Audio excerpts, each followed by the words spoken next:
Okay, we are good to start. Welcome everyone to our Wednesday night Bible study. As you may have noticed, it's not as pretty up here the first couple of minutes because Chelsea's not here. As we speak, she is probably somewhere, I don't know, over in New York maybe. She had to go to Massachusetts, but we'll probably land about the time we're getting done here. So I'm going to take care of the announcements, and I just won't be as pretty to look at.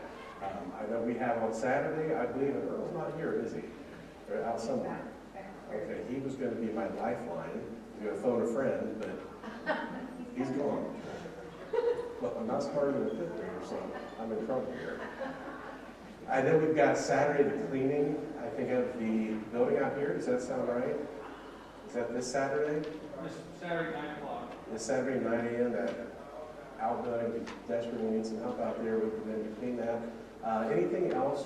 We got, obviously, VBS stuff coming up. And some other things for the summer, but obviously the stuff coming up real soon. Anybody think of anything else that I'm leaving out? The following Saturday, yes. Is that at Traders Place? Okay.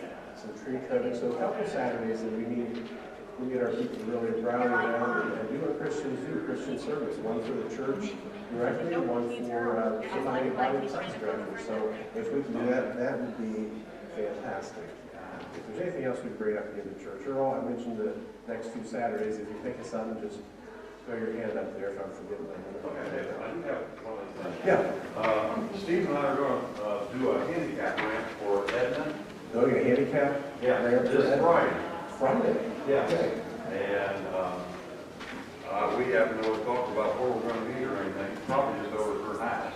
Okay. And if anybody needs to know where she's at, just give me a call. Okay, you get a hold of you, Earl, or Steve Probably, Reed? yeah, or Steve. Okay. And it's probably going to be, I don't think I can get material tomorrow. So Okay. I'm probably going to have to get material on Friday. So we'll probably be there before 10 o'clock. It won't be before 10 because you got to pick up the here. I'm just repeating that back so they hear online. So Right. you need some people who can help do that. If they want to help, Steve and I can do it, but, Okay.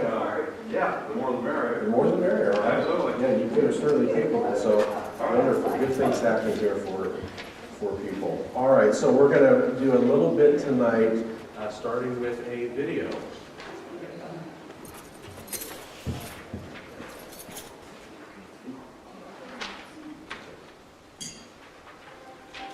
Oh, I'm sorry, it's going to be another video, actually. It's going to be another video. Sorry.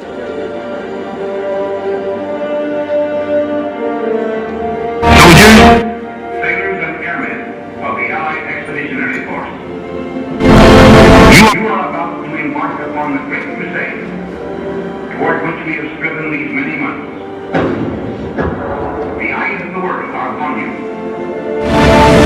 The hopes and prayers of liberty-loving people everywhere march with you.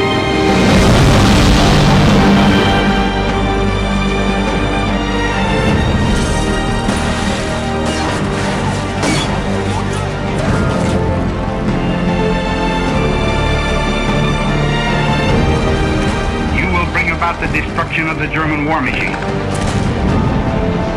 the elimination of Nazi tyranny over the oppressed peoples of Europe, and security for ourselves in a free world. Your task will not be an easy one.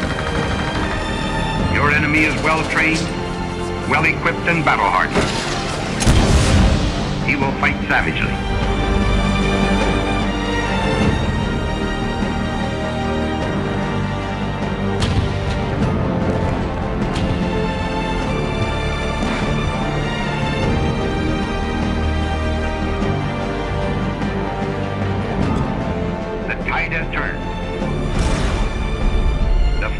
The world are marching together to victory. I have full confidence in your courage, devotion to duty, and skill in battle.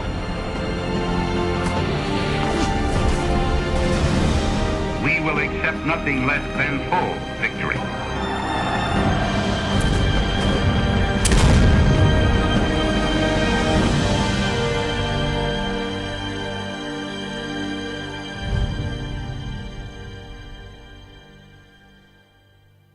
All right, pretty good video.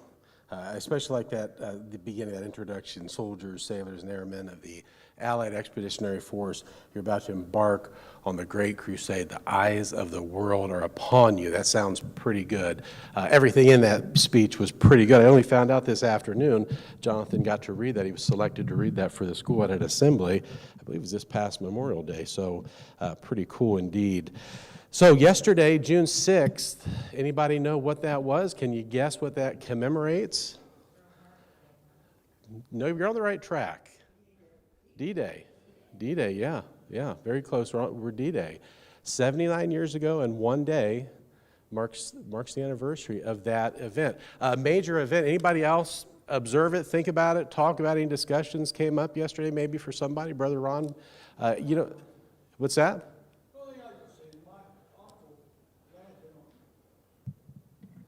Your uncle landed there on one of the beaches? Well, he landed on that beach. Okay. On Omaha? In Normandy. At Normandy, yeah. Yeah, he landed on Normandy. Yeah. And he told me some horror stories of it. Yeah. A lot of those guys described it as hell on earth. Omaha had the worst of the fighting. There were 5 beaches. Operation Overlord, we call it D-Day, but those individual operations, Operation Neptune, on those 5 beaches, there was a lot of resistance, especially the heaviest fighting on Omaha. So those guys were really in the thick of it. Thanks for sharing that, Brother Ron. Anybody that had a chance to ever know anybody that was there and hear those stories, how blessed is Brother Ron that he got to have that eyewitness that shared those things with him. Some guys came back they could never talk about. I had an uncle who could never talk about what he went through in World War II, so knew very little from firsthand accounts from him. So this was a major event. Surprisingly, there wasn't a lot of coverage. I didn't hear a lot of buzz about this yesterday, so I think memories are short for some people. It wasn't a big deal, I don't think, for most people, but it's a pretty significant event. Not only is it the largest amphibious invasion in military history, this turned the tide of the war. 2 years of planning bring together 156,115 men, American, British, Canadian. That's a lot of people for this invasion. Yes? Did they? Had some people on? Yeah. Yeah, if you didn't hear that at home, there are visits back to that. People who have gone, I've not been there, but people who have gone have said that it will change your life. It'll change the way that you look at history. It'll change the way you feel about America. And I think I'd like to experience that someday, Lord willing. If I'm blessed, I'd love to have that opportunity to go there. So we have this enormous event. Not only those 156,115 men, but we're talking 6,939 ships. It's a lot of ships. 2,395 aircraft. That doesn't count the 867 gliders. That's just in that first initial wave. That's a lot of people and equipment. You may have seen in the film, they're up against more than 50,000 soldiers of the Reich in very fortified positions, by the way. 2 years before this, Hitler has, Erwin Rommel, fortified that whole coastline. It's called the Atlantic Wall. It's 2,400 miles of fortresses, bunkers, pillboxes, ocean and sea barriers, and they estimate 4 million landmines in Normandy alone. That's a lot of reinforcement to go up against. Pretty staggering. Pretty significant. We're going to talk about it a little bit more in this study and kind of see how that's relevant to some of the things that we're learning about. In the meantime, we're going to jump right in. Miss Marilyn was nice enough to give out those outlines. We're going to be looking at Luke chapter 24, starting in verse 36. And while you turn to that, I'll just set you up a little bit where we are in this scene. This is going to be following that trip that the men are making to Emmaus. They're on the Emmaus Road, and Jesus appears to them. This is after the resurrection.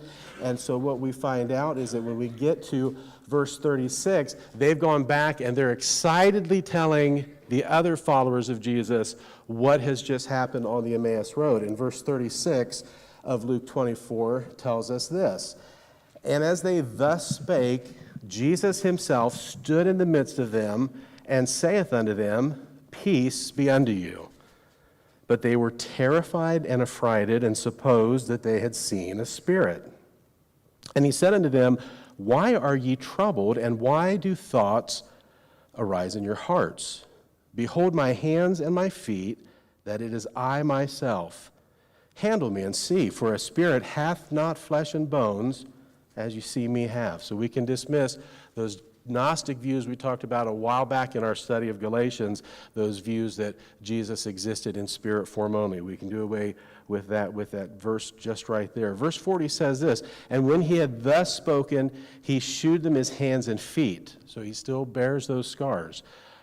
Verse 41, And while they yet believed, not for joy, and wondered, he said unto them, Have ye here any meat? Who else finds comfort that our resurrected bodies will still enjoy eating? Amen? There's a lot of Baptists in here. Don't even try. Okay, come on. Verse 42, And they gave him a piece of broiled fish and honeycomb, and he took it and did eat before them. Then he said unto them, These are the words which I spake unto you, while I was yet with you, that all things must be fulfilled which were written in the law of Moses, and in the prophets, and in the Psalms concerning me. Then, this is a really good one, then opened he their understanding that they might understand the Scriptures. A number of times in this study we've discussed those things that were said to the disciples that at the time they could not wrap their heads around, they could not fully understand.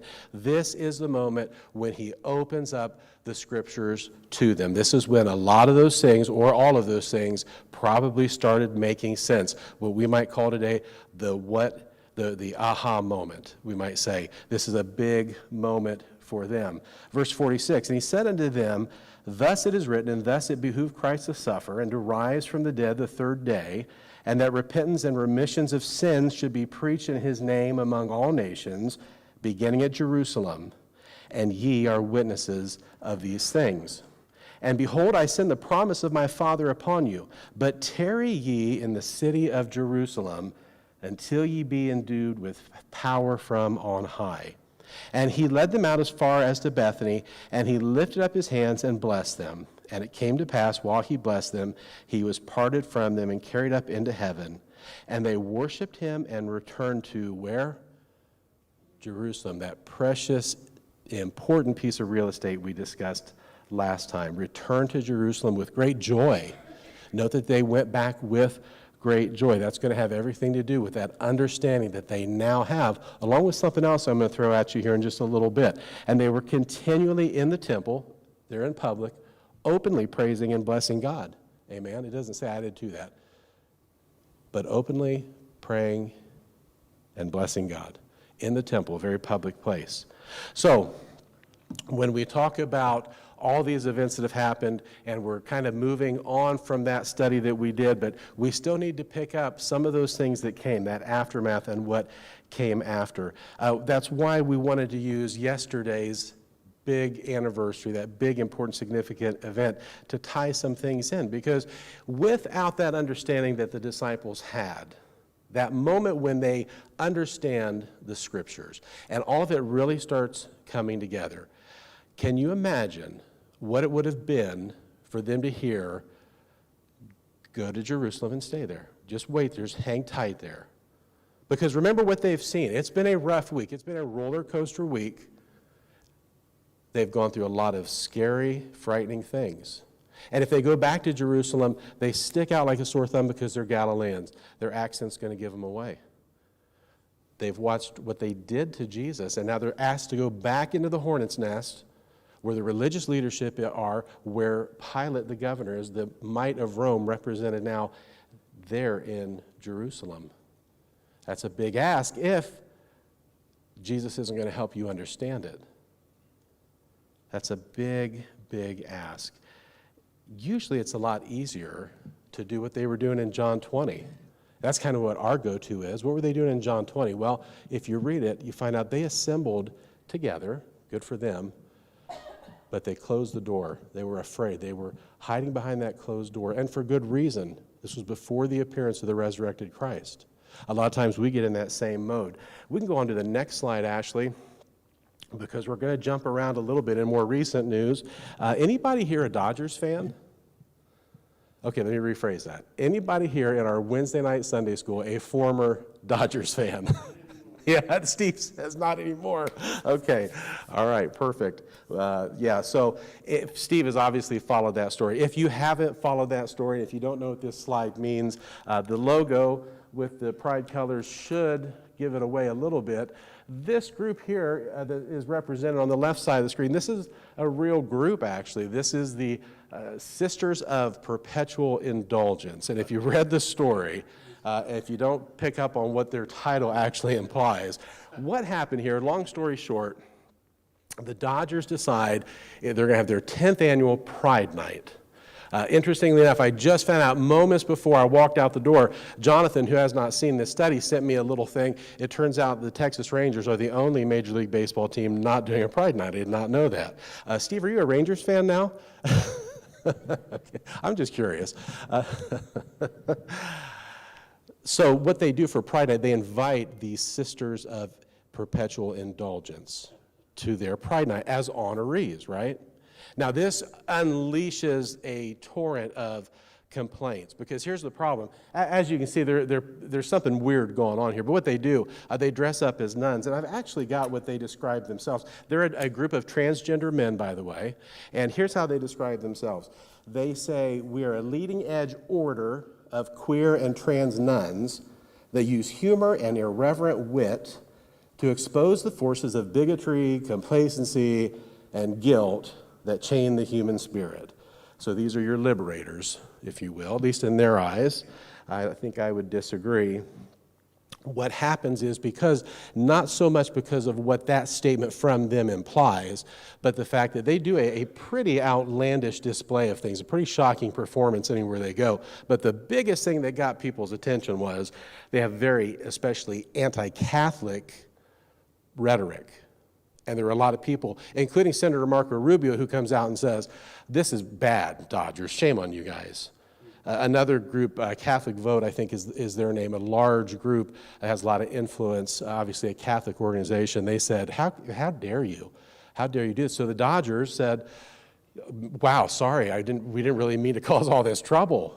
And so they walk it back, and they disinvite the Sisters of Perpetual Indulgence. That's a lot to say. They disinvite them. What happens? Does that fix the problem? Well, no, because then a lot of other groups similar to the Sisters of Perpetual Indulgence say, oh, so you hate everyone. You hate us all. You're mean. You're bad. We're going to cancel you. And they say, okay, we're going to re-invite you. Here's an apology, right? So they cannot win. Now understand their position. Now, I'm not a Dodgers fan, but I do empathize. They were in a really bad position that they put themselves in, I'll give you that.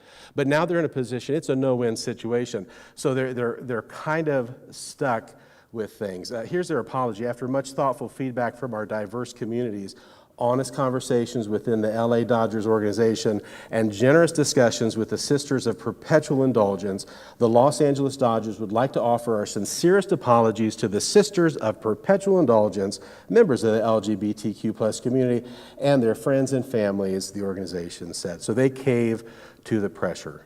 And they're not the only ones. To be fair, we've seen the same thing with Anheuser-Busch recently. They've lost billions of dollars for a controversial stunt that they pulled in an ad campaign. We're seeing it with Target. Target has been doing this for years. They've recently gone even further with some more outrageous stuff, particularly this summer with their swimwear that they're making for people who look just like me, that want to wear women's swimwear and have to have ways to accommodate the very obvious differences between my anatomy and, for example, Sister McKinley's. If you don't know, I can't teach you biology in this study. I'm not allowed to do that, and I wouldn't try. But there are differences between boys and girls. Target says that's okay. We're going to make these swimsuits, and then we'll have a place for you to take care of those kind of things. And it's had a big backlash. So they're not the only ones. The biggest one we've talked about in this study, Disney.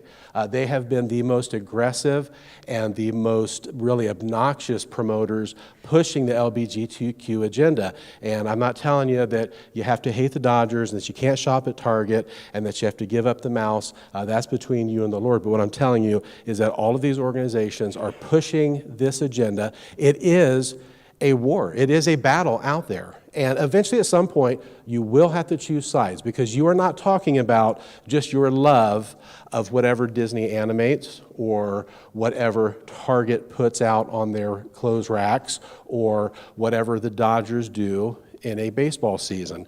We're talking about two ideologies that are opposing, and you can't live in both worlds. Eventually, it will come down to making that choice. That's not for me to tell you when or why. That's for you to figure out with the Lord. But those are the things that are happening. So I'm just letting you know that they are not the first. In fact, I wanted to share, this goes way, way back, by the way, a picture that maybe you've seen the very first Pride Month. If we can go to the next slide, this is the picture of the very first Pride Month that there ever was, believe it or not. Isn't that kind of interesting?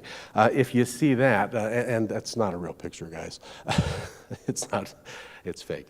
If you see that, you ought to think of Isaiah 14:12, which says this, "How art thou fallen from heaven, O Lucifer, son of the morning? How art thou cut down to the ground, which didst weaken the nations? For thou hast said in thine heart, I will ascend into heaven. I will exalt my throne above the stars of God. I will sit also upon the mount of the congregation in the sides of the north. I will ascend above the heights of the clouds. I will be like the Most High. Yet thou shalt be brought down to hell, to the sides of the pit." Those I will statements from Lucifer, that self-serving indulgence.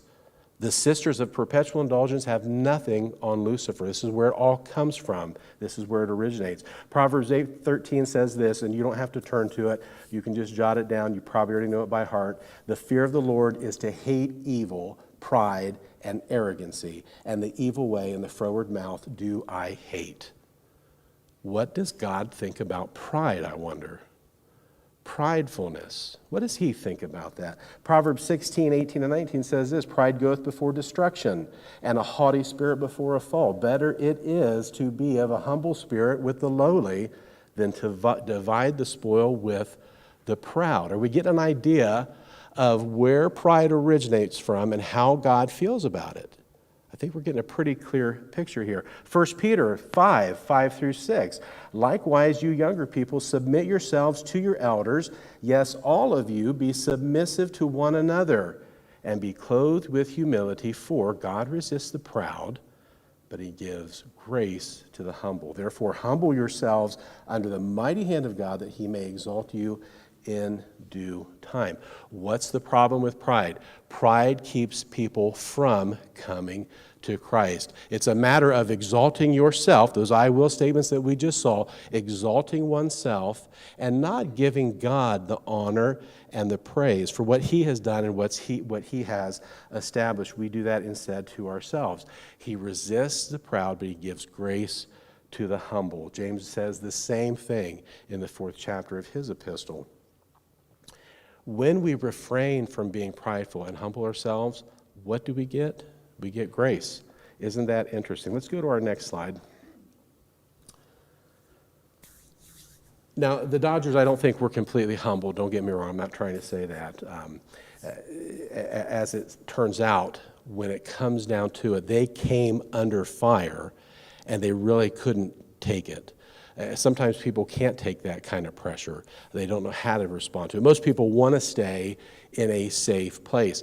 When the apostles are in Jerusalem behind that door, they feel at least a sense of safety. The fact of the matter is, often our sense of safety is really just an illusion. We're really only fooling ourselves. We're not really in a safe space. We only feel like we are. But that's enough for us sometimes. And sometimes we get out of our comfort zone, and the thing we want to do the most is get back in it. I think that's what the Dodgers were trying to do. Now, I said a minute ago, they can't win now. They're in a no-win situation. They put themselves there, don't get me wrong. But they didn't want to offend everybody. They're trying to fix it. They're trying to do some damage control. So they come up with this. They bring back Faith Night. That's going to be July 30th, I think it says. Yeah, July 30th. They bring back Faith Night. Obviously, an appeal to the Christian community, the faith-based community. So what do you think? Is it too little, too late? Is it going to help? I don't think it's going to help really at all. And the same thing these other companies are dealing with. We look at this stuff and we go, wait a minute, what are they doing? They're losing billions of dollars. They're getting all these complaints. They're getting boycotts. It has to be bad for business because they're trying to target this little tiny part of the population.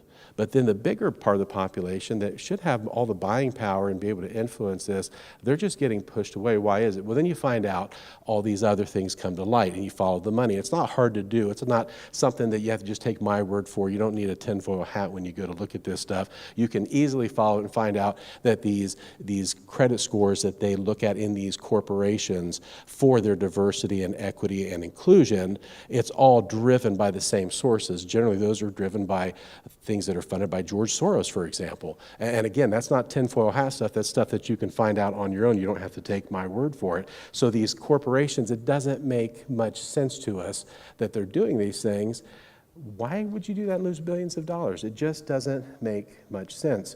The point is this, excuse me, once these things happen, you just can't put the toothpaste back in the tube. It doesn't work that way. They've rung a bell that they can't unring, and now they've got to try to scramble and cater to these different things that are happening, these different groups that are upset. You have something here, brother? Andy, this is just a question. You think that they're trying to appease two different types of lifestyles because they don't want to lose the money? Yeah, of course. And then the other thing I was going to say, I hope I got this right. Disney World, I believe, they set aside once a year for a Pride Day in Florida. Yeah, Pride Week, Karen says. Yeah. Yeah, a whole week. Yeah, nothing out of Disney surprises me at this point. It's been maybe a year ago or so, some of their Zoom meetings were leaked where they're openly talking about aggressively pushing these agendas, inserting an overrepresentation into films and things like that. A recent one last week was a video somebody took who went to the park and saw a Disney character, one of the employees. It was a man dressed up as a female Disney character of some kind, mustache and all. He looked as male as as if I was in a dress right now. You wouldn't fall for it a second. It's as obvious as the nose on my face or the mustache on his. Disney does this kind of stuff all the time, and they're very open about it. And everybody's probably heard a little bit about the battle between DeSantis and what's going on with Disney. So the point Ron brings up is a very valid one. And Karen said something about Pride Week. Well, as far as I'm concerned, they might officially call it Pride Week, but they're pushing that agenda all year long, and very aggressively, I might add. A lot of these companies seem to be doing it, and it's not really bothering them. They have an agenda. He said something initially that we can think about in these terms. They're trying to make money. I think at the end of the day, the Dodgers just want to sell baseball tickets. I think they want to sell merchandise and sell tickets and fill their stadium. That only makes sense. But we're talking about two ideologies, remember? Two opposing ideologies. Can a man serve two masters? Jesus asked that question. He really can't. And what the issue comes down to is really mammon. We're talking about world systems that are driven by money. I understand that. But ideologically speaking, these are two opposing worldviews. And we can't serve two masters. You're either going to love the one and hate the other, or you're going to hate the one and love the other. It doesn't work. So those are good points that Brother Ron brings up. When we're in that situation, and some are in a very great disadvantage, because maybe you're in a situation where you can't speak up. Maybe you're working for a company where you're pressured into things like the DEI training and stuff like that. It may be something beyond your control, but I'm talking buying into that ideology. I'm talking about going along with it, being complicit with it. And there are implications to being complicit with it that are pretty big. They have some serious significance. Before we get into that part of the study, I do want to show you one more video. And when you're watching it, we're going to transition and talk about being really kind of in the beast of the belly, being in the trenches, and when you're under fire, what's happening. And since yesterday was such a significant day in history, and because of its importance and what it did, not only to liberate the world, but to bring down this evil regime and what it stood for, I wanted to tie this in and maybe get a good perspective. What would it have been like to really be in the thick of it, where you have the safety behind a door or something that's protecting you, so you think, when the world around you is blowing up? And we have just the video to kind of describe that, somebody who was actually there on D-Day. So if we could play that other video. My name is Frank DeVita. I was a gunner's mate, 3rd class, and I landed on Omaha Beach on D-Day. I just turned 19. I brought troops into the beach. My job was to drop the ramp. This was our shield, as long as it was up. And as we approached the shoreline, where the water hits the sand,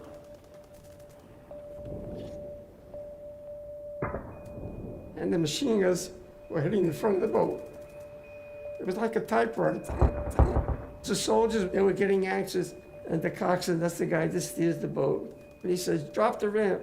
And I figured in my mind, when I drop that damn ramp, the bullets that are hitting the ramp are going to come into the boat.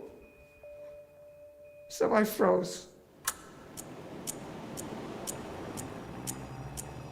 Then the coxswain yelled out, he's damn DeVita, drop the ramp.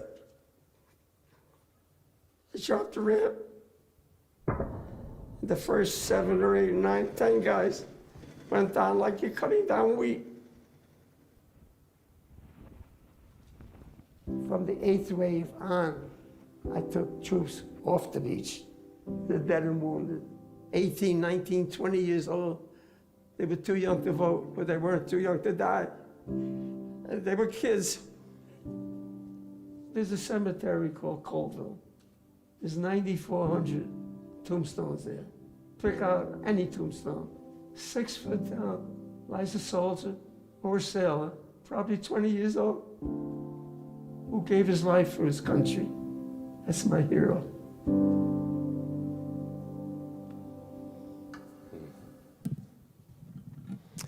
I've watched that no less than a dozen times a day. And each time I watch Frank, man, it gets me. Wow. Some of the things that he said. Has anybody ever seen this before? The first time I'd ever come across it was this morning. And some of the things that really stick out that he says, he talks about that moment before he freezes up, and he says, he's thinking that things are going through his head. He hears all those bullets hitting that ramp, that door. Now he feels some level of safety behind it up till then. And it's his job, if you couldn't understand, it's his job to lower that. He hears the machine guns. And of course, those machine guns perched high above the beaches. They're bringing that fire concentrated onto those doors, waiting for those doors to open. And he knows that once he drops that ramp, those bullets are no longer stopping at the steel door. Are they going to come inside? Are they going to get me? But he didn't have a choice. He's got to lower that door. He's got to lose that safety. He doesn't know what's going to happen. She'll be right over to you, sister. When he opens the door, you may have caught this too. He says something else that's pretty interesting. He says the first, how do you put it, 7, 8, 9, 10 guys, he says, they get hit, and he says they go down. How does he describe it? Like you're cutting down wheat. That's how they drop. You had something, sister? I didn't know if everyone here was familiar with Dietrich Bonhoeffer. I've read a book about him, and basically he felt that it was his duty as a Christian to try to take out Hitler. And it was hard for me to understand his reasoning, but there was a lot of his writings that was included in the book. Yeah. And I can see how he came to that conclusion, and he did actively participate in assassination attempts. And He died, he was hanged, I believe, just a little time before the end of the war. Yeah. And I just thought maybe everybody would be interested to know who he was. Yeah, which book did you read, Sister Susan? Was it The Cost of Discipleship? Was it this one? This is a great book. I got this recently as a gift, and I can't put it down. It's by Eric Metaxas. I highly recommend it. Bonhoeffer, Pastor, Martyr, Prophet, Spy. Great, great book. When Bonhoeffer was faced with this decision, there was a lot of history behind what went on. And what Susan is kind of getting to, we'll just go ahead and kind of skip to now, because we know what Frank was doing on that Higgins boat as he's approaching with that machine gun fire. We know why. Now, it's, again, 2 years of planning going into Operation Overlord, into what we call D-Day today.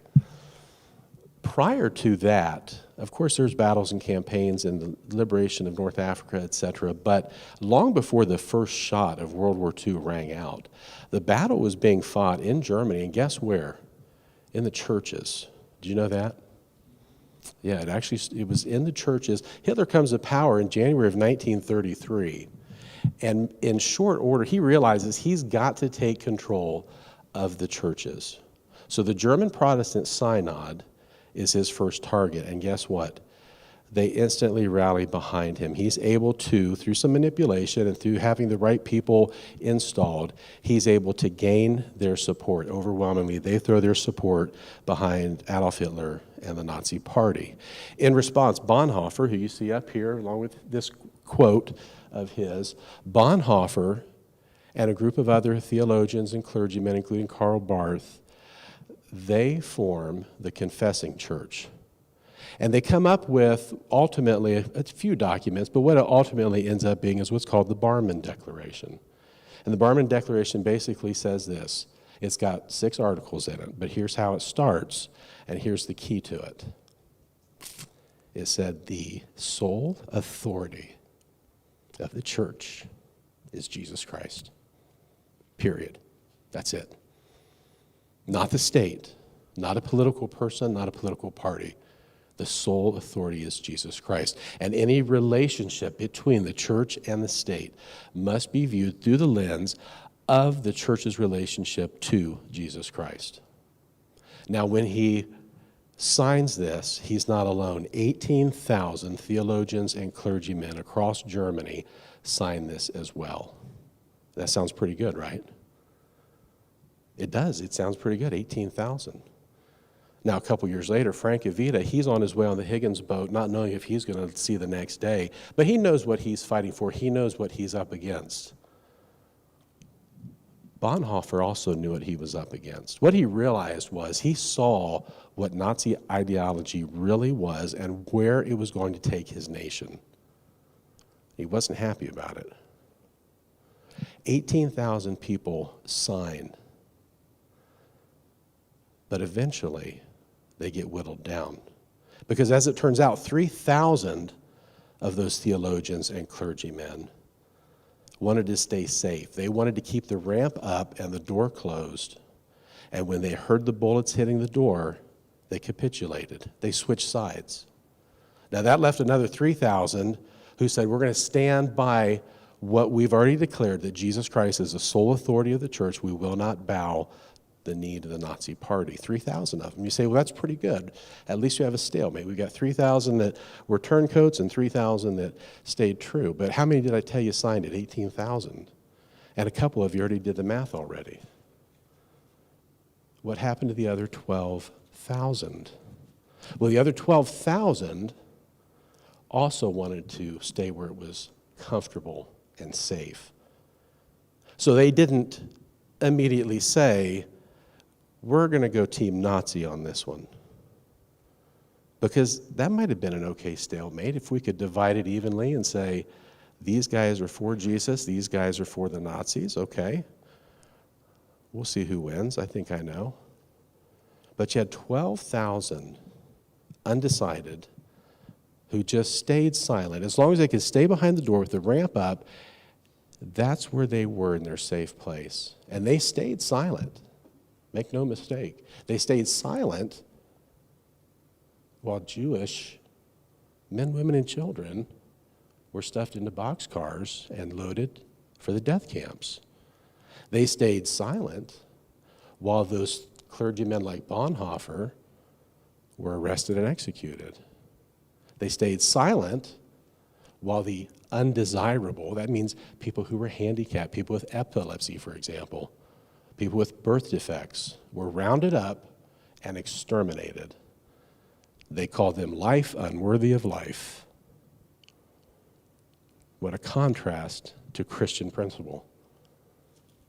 And the churches stayed silent. One historian put it this way. He said, the churches were silent while the ashes of their neighbors fell on their steeples. Whew. Can you imagine? Can you imagine staying silent? Now, to me, silence looks a little bit differently, because silence is saying, you know, it's okay what the Dodgers do. I'll still watch their games. I'll still wear their merchandise. I'll still go to Target. I'm okay with that. It's not my war. I'm here to tell you, it's actually your war. You are at war. When Frank said that those first 7, 8, 9, 10 men were cut down like you cut down wheat, as soon as that door of that Higgins boat dropped, those machine guns no longer had a barrier. That steel door no longer was there to protect those men. And most of you have probably seen some of the footage or some of the movies that have been made to depict this. Or maybe, like Brother Ron, had somebody describe what it was like to be there and see that. If not, you've got Frank's description, tells it all. He said they were cut down like wheat. What's interesting about that is just last week we're studying what? The threshing floor on that precious piece of real estate where the atonement was made. The only place the atonement could be made, the place where Isaac was going to be sacrificed, the place where the atonement was made by the priest, and the vicinity of Calvary where our atonement was made.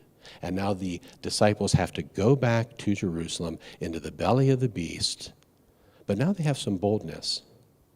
Now they had their understanding opened up. Yes, we read that. That's a pretty awesome part of what Jesus said to them. But he had another thing that he said, and that I think that when they understood all the things he had said before, when I get to heaven, I'm going to ask one of those guys about this in particular, because there's a scene we can think about that took place. You know, we've talked about a number of times in this study how we had this encounter with these guys and a certain mom who were trying to argue over who was going to be exalted in the kingdom. Who gets special treatment? Who gets elevated? Who gets promoted? And we talked about how Jesus responded to that. But there's a little part that follows. You say, Andy, man, you just beat this to death. You're telling me there's more. There's actually more. Because this is also, as you recall, where he tells Simon, Simon, the devil's asked for you. He wants to sift you like wheat. You guys remember that part? How many have read that before? Maybe heard a sermon or two or come across that. Simon, Simon, the devil sure desires you. Satan wants to sift you as wheat. Wonder why that is. Wonder what that could mean. Well, in ancient times, think about how they were sifting. We talked a little about the threshing floor. You should have an idea of what that means, what that required.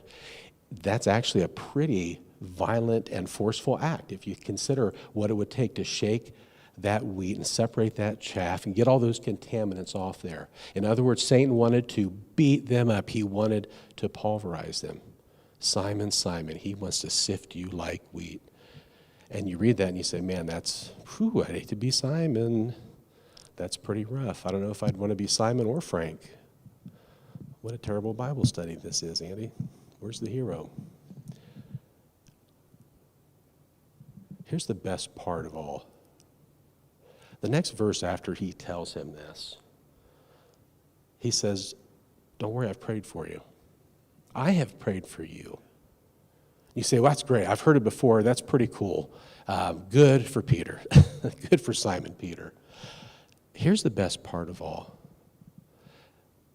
When you read that next time, read it a little bit differently for me. Because the original Greek, we don't see that. We don't see what's been transliterated in our King James Bible.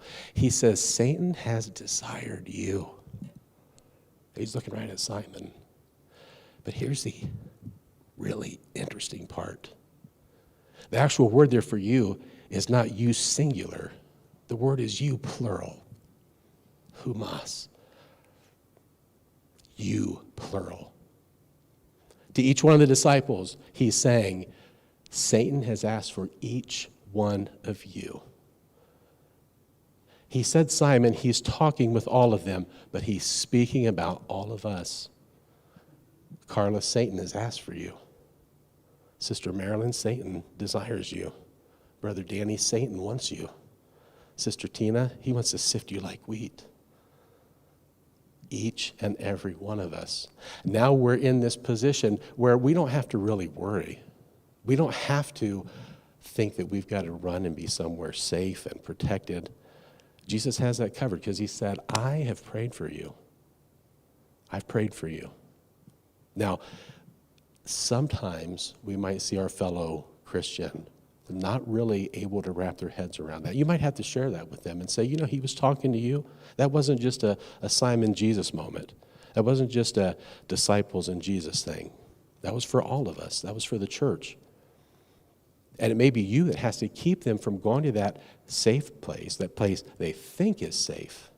And I'm not talking that you're going to have to maybe say, oh, don't go to a Dodgers game. Don't do that. Don't go to Target. Don't do it. I'm talking about when it really comes down to it. Those moments like people like Bonhoeffer had to face. Those moments where it came down to life or death. That moment where you can be silent and stay where it's safe, or that moment where you can put yourself out there and know that you will face a barrage of gunfire. You will be public enemy number one. And never in America until now have we seen that the way we see it today. If you stand up for Christian values and for the Word of God, you can lose your job. And there's people in here tonight that I know where you work, and I know if you stood up and said the things that you believed, you'd lose your job. Eventually, you'll have a credit scoring system that will be affected by your beliefs, by the Bible studies you sat in on a Wednesday night, by the things that you read. Don't think it's coming. One of these nights we'll show the video of the woman last year in England. Yes, England, a Western country, home of the Magna Carta, a woman who was arrested. Guess what for? She's across from an abortion clinic. She admitted to praying in her head. She carried no sign. She wore no T-shirt emblazoned with any motto or Bible verse. She simply stood across the street, and when the police asked her if she was praying, and she said in her head, she was taken into custody. Again, look it up for yourselves if you don't believe me. In 2018, Great Britain had over 3,300 arrests for people making comments on social media that the government didn't agree with. That's in Great Britain. You don't believe it's coming here? Read some news coming out of Canada. The day is coming when the door is going to come down. You're going to have to lower the ramp on that boat, and there's going to be gunfire. Right now is the time to prepare for that. Right now is the time to understand Satan has desired you and wants to sift you like wheat. But don't worry. He's prayed for you. Jesus has prayed for you. So, as we leave here tonight, if there's any other questions or comments, Earl, did you have something? Was that your hand just now? I didn't want to get too heavy, but I don't know that there's a way to not get a little heavy when we're talking about D-Day and some of the things that took place. I'm really sorry that our country doesn't commemorate that or recognize it more. Kids aren't in school right now in our area, so I don't know that the schools will recognize that anyway. But as you're thinking about those things tonight, and you think about people like Frank DeVita, and you think about those 156,115 men that stormed the beach that early morning day on June 6, 1944, maybe you can think about leaving that comfort zone. And for you, if that means that you shop somewhere else instead of Target, God bless you. But if it means for you something much more significant, I'm praying for you too. All right, any other questions on that? What we studied tonight, we went over in the text? All right. Any prayer requests? Brother Glenn has something here.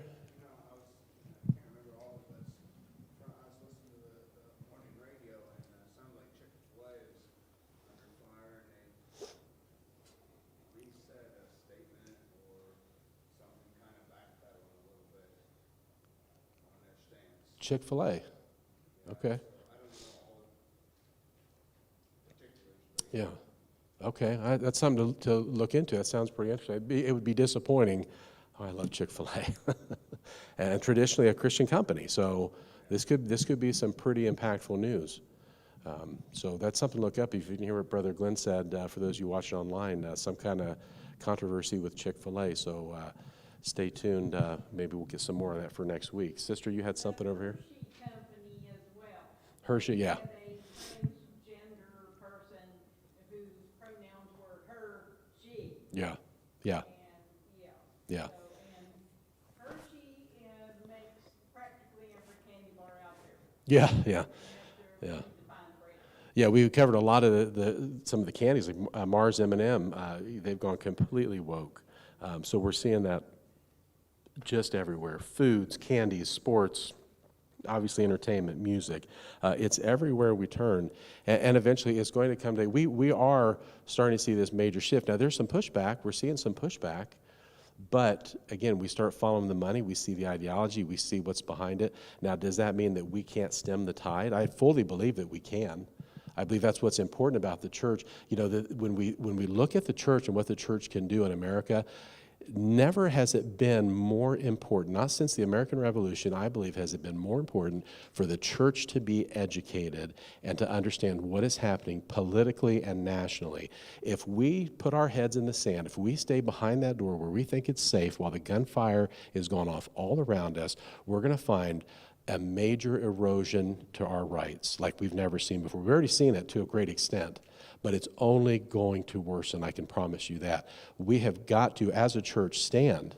Now, do I believe that we're going to make it better? No, I don't believe we're going to make it better. I think the only thing that's going to make it better is when Jesus comes back, amen? He's going to come back. He is going to right the wrongs. He's going to wipe out this world system. He's going to wipe out the usurper that is running this world system, and he's going to be in charge. And I'm looking forward to that day. But that doesn't mean that we're allowed to be complacent. He has called us to be involved and to not be silent, to go and make disciples, to be witnesses in Judea, Samaria, and the rest of the world, throughout the world. He's called us to do that. And let me tell you something. If America falls, we see where Britain can fall. We see where Canada can fall. We see the countries that are already being overrun, overtaken, that are already in the clutches of evil. We're seeing other countries where all of these evil, terrible things are happening, and we say we can't let it happen here. Believe me, if it happens here, then it's game over. If America falls, and the world is looking at America, the world is looking at the church in America. Will we do what the churches in Germany do? Will we capitulate to the political party? Or will we finally say, even if it means not going to Target, not watching Disney, not going to a Dodgers game, or anything else you want to throw in the mix? They're just examples I'm picking on. There's plenty. Will we take a stand and say Jesus Christ is the sole authority of the church? If we do not, then it's lost. America's lost, and the world with it. So you have a huge responsibility because, and I'll say this because I know you want to get out of here, everyone who's not here might be offended, and I hope they forgive me because I do love them. The people in this room are disciples. I have no doubt about that. You carry a tremendous load on you. Every one of you as disciples have a commission, have a ministry, are called to go out into the world, teach and preach the gospel. Much different than the converts that just come and do their duty. And I'm not just saying that to make you feel good or to puff you up. I mean that. You are disciples. You are the ones that aren't hiding behind the door. You know that you're going to put that ramp down and those bullets are coming in. And God bless every one of you. Some of you are here faithfully every Wednesday. You watch some of the horrible videos I show, hear some of the terrible stories I tell, and put up with the bad dad jokes. Not to mention all the vacation slides I throw in there. But you are disciples. So I commend each and every one of you for not staying behind that door. Each and every one of you know what's